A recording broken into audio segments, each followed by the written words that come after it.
আসসালামু আলাইকুম রহমতুল্লাহ। প্রিয় দর্শক, সাদিক কায়েমের বিয়ের খবরে চারিদিকে হইচই পড়ে গিয়েছে। প্রিয় দর্শক, ঢাকা বিশ্ববিদ্যালয় সহ সমস্ত বিশ্ববিদ্যালয়, ইসলামী ছাত্র শিবির, জামাত শিবির সহ সারা বাংলাদেশের ইয়াং জেনারেশনের মধ্যে একটা হইচই পড়ে গিয়েছে যে সাদিক কায়েম বিয়ে করতেছেন। শিবিরে থেকে কি বিয়ে করা সম্ভব? শিবির করলে কি বিয়ে করা যায়? অনেকের মনের মধ্যে অনেক প্রশ্ন আছে, সমস্ত প্রশ্নের জবাব দেওয়া হবে। প্রিয় দর্শক, আগে আপনারা যেটা জানতে চাচ্ছেন যে সাদিক কায়েম যদি বিয়ে করতে চান তাহলে তিনি কাকে বিয়ে করতেছেন, পাত্রীকে? এটা কিন্তু সবার প্রথম প্রশ্ন, পাত্রীকে। প্রিয় দর্শক, চলেন সাদিক কায়েম কাকে বিবাহ করতেছে, পাত্রীর নাম কি, বাবার নাম কি, বিস্তারিত একটু আমরা জেনে আসি। ঢাকা বিশ্ববিদ্যালয় কেন্দ্রীয় ছাত্র সংসদের ডাকসু সহসভাপতি ভিপি ও বাংলাদেশ ইসলামী ছাত্র শিবিরের কেন্দ্রীয় আন্তর্জাতিক সম্পাদক সাদিক কায়েমের বিয়ের পিঁড়িতে বসতে যাচ্ছেন। আগামী 13 মে বিবাহ বন্ধনে আবদ্ধ হবেন তিনি। বৃহস্পতিবার 7 মে সাদিক কায়েমের ঘনিষ্ঠ একাধিক সূত্র এই তথ্য জানিয়েছে। ডাকসুর বেবির হবু স্ত্রীর নাম আনিকা ফরায়েজি। তিনি MBBS চিকিৎসক।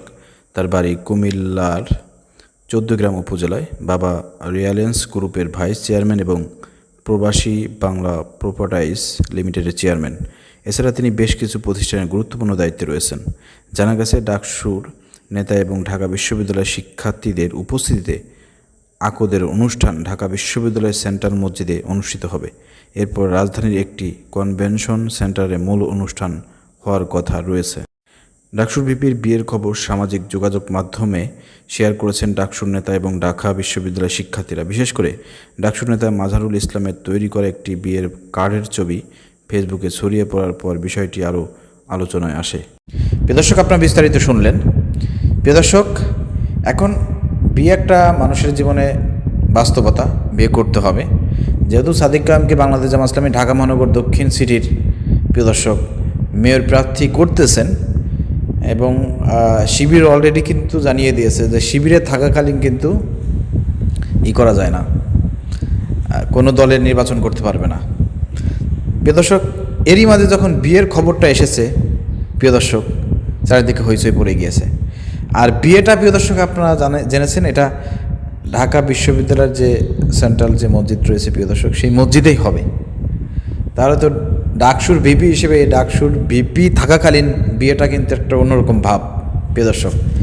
তো আমার মনে হয় এটা একটা সুবর্ণ সুযোগ ছিল ডাকসুর ভিপি সাদিক কায়েমের জন্য, এই জন্য তিনি বিয়েটা করে ফেলতেছেন ডাকসুর ভিপি থাকাকালীন। এবং আগামীতে হয়তো প্রিয় দর্শক ইনশাআল্লাহ দেশের জনগণ যদি চায়, ঢাকাবাসী চায়, দক্ষিণ সিটির মেয়রও হতে পারে, আলহামদুলিল্লাহ, জনগণ যদি চায়। প্রিয় দর্শক, তো আর শিবিরে থাকাকালীন বিবাহ শাদীও করা যায়, কোনো সমস্যা নাই, কিন্তু ছাত্র হতে হয়। শিবির করতে গেলে আপনাকে ছাত্র হইতে হবে, ছাত্র শিবির। ছাত্র না হইলে আপনি শিবির করতে পারবেন না। অন্যান্য দেখেন ছাত্রদল, ছাত্রলীগ, পড়ালেখা নাই, কোনো পড়ালেখা নাই, 30-40 বছর বয়স হয়ে গেছে, এরপর তারা ছাত্রদল, ছাত্রলীগ করে। কিন্তু শিবির রানিং ছাত্র দ্বারা পরিচালিত হয়, রানিং ছাত্র ছাড়া শিবির করতে পারে না, এখানে পার্থক্য। আর শিবিরে বিয়ে করা যায়, আপনি বিয়ে শাদী করে শিবির করতেছেন, পড়ালেখা করতেছেন, কোনো সমস্যা নাই। আপনার ছেলে মেয়ে আছে, আপনি পড়ালেখা করতেছেন, পড়ালেখা আপনার থাকা লাগবে। বিয়ে করছেন, ছেলে মেয়ে হয়ে গেছে, পড়ালেখা আপনার থাকা লাগবে। পড়ালেখা থাকলে আপনি শিবির করতে পারবেন, পড়ালেখা ছাড়া শিবির করতে পারবেন না।